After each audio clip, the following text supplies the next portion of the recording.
हाय, नमस्कार. मी बनवणार आहे आज झणझणीत मटण. आता त्यासाठी मी काय केले, मटण स्वच्छ असं धुवून घेतले 2-3 वेळा. कांदा चिरून लसूण टेचून घेतलेला आहे. आता तेल गरम करून त्यामध्ये कांदा टाकून घ्यायचा. कांदा छान असा लालसर भाजून घ्यायचा. त्यामध्ये लसूण टाकून घ्यायचा. लसूण आणि कांदा दोन्ही एकत्र भाजून घ्यायचे. छान असं लालसर रंगावर भाजून घ्यायचं. त्यानंतर मी इथे हळद टाकणार आहे.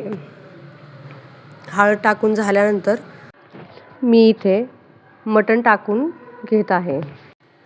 आता मटण छान असं परतून घ्यायचं. त्यामध्ये मीठ टाकून चांगलं असं परतून घ्यायचं. तर परतून झाल्यानंतर ते असंच ठेवायचं. त्याला मीठ टाकल्यामुळे त्याला थोडंसं असं पाणी सुटतं. आता पाणी सुटल्यानंतर मी इथे खोलगट भांडं घेतलं आहे आणि ते त्या कुकरच्या वर ठेवून त्याच्यावर पाणी ठेवायचं. त्याने काय होईल, आपल्या मटणाला छान अशी वाफ येते, पाण्याची वाफ. आणि पाण्याची वाफ आल्यानंतर त्याला खूप असं छान पाणी सुटतं. जास्त काही थंड पाणी ओतायची गरज नाही पडत आहे. मग असं एक 10 ते 15 मिनिटं आपण हलवून घ्यायचं. लास्टला काय करायचं, ते जे गरम पाणी झालेलं असतं ते त्याच्यामध्येच ओतून द्यायचं. जर हवं असेल तर तुम्ही अजून त्याच्यामध्ये ॲड करू शकता गरम पाणी. आता मी कुकर लावून ठेवून दिला आहे. 3 ते 4 शिट्टी होईपर्यंत आपण हे बघा, हे असे मी काही मसाले काढून घेतले आहेत. त्यामध्ये सफेद तीळ आणि खोबरं भाजून घ्यायचं. सफेद तीळ सेपरेट ठेवायचं आणि खोबरं सेपरेट ठेवायचं. त्याने काय होईल, आपल्याला बारीक करताना जास्त काही त्रास होणार नाही, पटकन बारीक होतं. सफेद तीळ आणि खोबरं एकत्र जर बारीक केलं तर ते छान असं बारीक होत नाही आहे.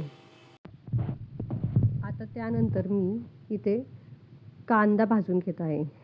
कांदा भाजून झाल्यानंतर त्यामध्ये लसूण, आलं टाकून तेही लालसर रंगावरती भाजून घ्यायचं. आता त्यामध्ये मी टोमॅटो टाकून घेणार. ते छान हलवून घ्यायचं. त्यानंतर कोथिंबीर, पुदिना तेही त्यामध्येच टाकून भाजून घ्यायचं. आता हे सगळे भाजून थंड होईपर्यंत मी ड्राय मसाला बारीक करून घेणार आहे.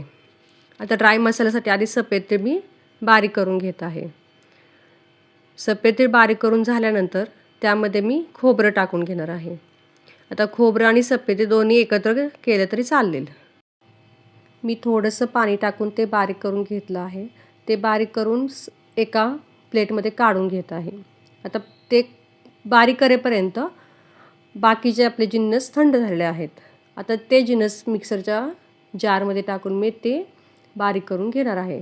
आता मी इथे अजून मला थोडंसं पुदिना आणि कोथिंबीर हवी होती, ते मी अजून वरून टाकले आहे. आता ते छान असं बारीक करून घेणार. आता इथे माझा ओला मसाला तयार झाला आहे. मटणही खूप छान शिजलं आहे, तुम्ही पाहू शकता. आता मी इथे काय करणार आहे, लहान मुलांसाठी आळणी फोडणी दिलं जातं, तर ते आधी करून घेणार आहे. आता मी काय केले, तेल टाकून आपला जो ओला मसाला असतो तो 2 टेबलस्पून घ्यायचा आणि त्या तेलामध्ये टाकून तो छान असा परतून घ्यायचा. त्यानंतर ते सफेद तीळ आणि खोबरं जे बारीक करून घेतलं तर ते 1 चम्मचभर असं टाकून द्यायचं. त्यामध्ये अर्धा टीस्पून चटणी टाकून घ्यायची. ते पण छान असं हलवून घ्यायचं आणि आपण आळणीसाठी जे आळणी काढून ठेवलं होतं, फोडणीसाठी जे आळणी, तेच आळणी आपण त्यामध्ये टाकून त्याच्यामध्ये थोडंसं गरम पाणी टाकायचं आणि त्याला छान अशी उकळी आली की ते आपण साईडला काढून घ्यायचं. आता काढून घेतल्यानंतर मी कढई स्वच्छ धुवून पुन्हा मी त्याच कढईत दुसरी फोडणी देणार आहे.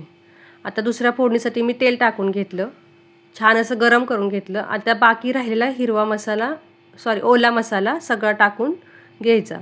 आता ओला मसालाही खूप छान असा भाजून आता ते भाजून झाल्यानंतर आपण त्याच्यामध्ये सफेद तीळ आणि खोबऱ्याचं वाटण टाकून ते पण छान भाजून घ्यायचं. आता ते छान परतून झाल्यानंतर मी त्याच्यामध्ये काळं तिखट टाकणार आहे.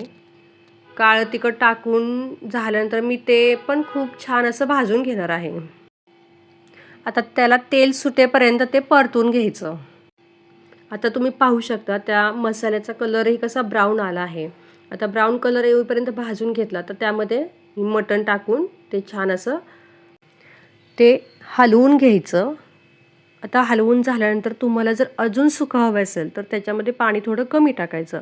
जर तुम्हाला अजून जास्त पातळ हवं असेल तर त्याच्यामध्ये पाणी थोडंसं गरम पाणी करून त्याच्यामध्ये जास्त पाणी टाकू शकता. आता ते मंद आचेवर छान उकळत आहे. आता ते आपण सर्व करायचं. आता मी इथे दोन्ही मटण दाखवलं आहे, आळणी मटण आणि तिखट मटण. माझी रेसिपी आवडली असेल तर लाईक करा, सबस्क्राईब करा, शेअर करा, बेल आयकॉनवर क्लिक करायला विसरू नका.